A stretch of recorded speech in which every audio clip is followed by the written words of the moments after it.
According to the United Nations, over 1,200 journalists have been killed from 2006 to 2020 just for doing their job. 9 out of 10 of those cases, the killer goes unpunished.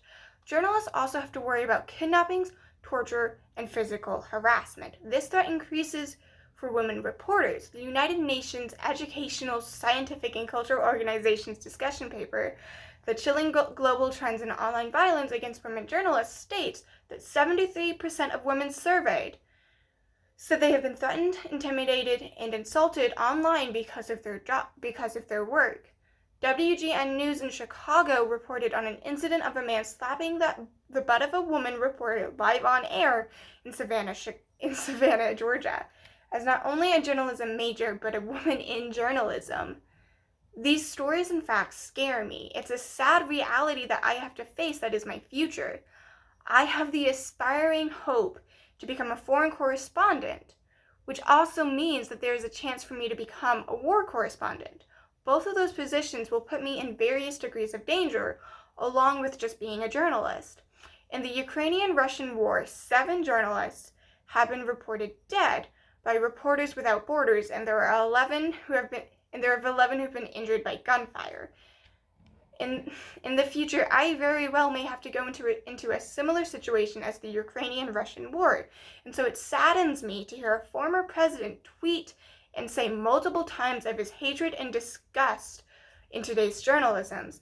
It also saddens me that his tweets have been said to me. As a journalism major, especially in small-town Indiana, I've been asked if I was going to be, quote-unquote, one of the bad ones. I try to respond in a witty retort by saying, only if it pays well, with a smile plastered on my face. But internally, these dangers that I began with go to the forefront of my mind, and I think our country needs to respect journalists more. I say again, the United States needs to respect journalists more. But what of fake news, you say? Well, I say this, in the few journalism classes that I have taken, I have learned that if it is a legitimate source, then it's not reporting fake news. Journalists have a code of ethics. The Society of Professional Journalists have 4 principles to go by: seek the truth and report it, minimize harm, act independently, and be accountable and transparent. If an organization or journalist does not go by this, then they're not a journalist. There's also the Associated Press, AP style book, that I have to follow to publish my work. This style book is made by AP News, which, if this class remembers, is the most neutral news source on the media bias chart. It's the top of the triangle. Already as a freshman, I've learned how hard it is to publish fake news, and I haven't even gotten into the censorship laws. Now, don't get me wrong, fake news is a problem, but it is not what former President Donald Trump made it out to be. The blame lies on the social media platforms that have allowed these fake news sources to share their false information. If a journalist was to report and publish information that was false and knew it to be false, there are laws in place to punish them for it.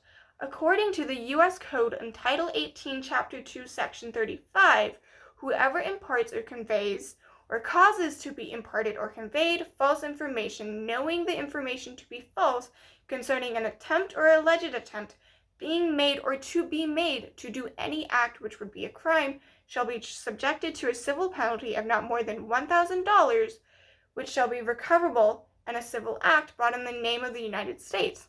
And that same section, it goes on to say, whoever willfully and maliciously or with reckless disregard for the safety of human life imparts or conveys or causes to be imparted or conveyed false information, knowing the information to be false concerning an attempt or alleged attempt being made or to be made to do any act which would be a crime, shall be fined under this title or imprisoned not more than 5 years or both.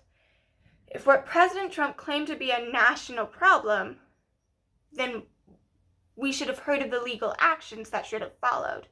And yet we didn't. Therefore, the news sources that Trump claims to be the epicenter of fake news, such as the Washington Post, the New York Times, and CNN, all of which have been historically trusted, aren't actually fake news. The public can rest easy knowing that the popular news sources that dominate American culture aren't relaying false information. Now, I've gone over the dangers of journalism and fake news, but what is journalism? What do they do? But what is a journalist? What do they do? What are their responsibilities? A simple and clear-cut answer is that they report the news. However, to quote Glenn Greenwald, a key purpose of journalism is to provide an adversarial check on those who wield the greatest power by shining a light on what they do in the dark and informing the public about those acts. For those of you who don't know, Greenwald is a Pulitzer-awarded American journalist who's worked for The Guardian, among other news sources. He won his Pulitzer for his story on the unknown American and British surveillance programs based on classified documents provided by Edward Snowden.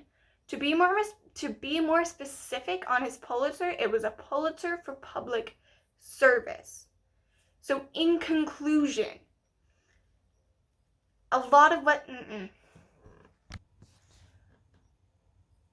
To conclude, journalists need to be respected more because of their responsibilities to inform the public and to hold those in power in check. The public ignores the dangers that these journalists face and chooses to focus on the misinformed threat of fake news, which leads to this disrespect.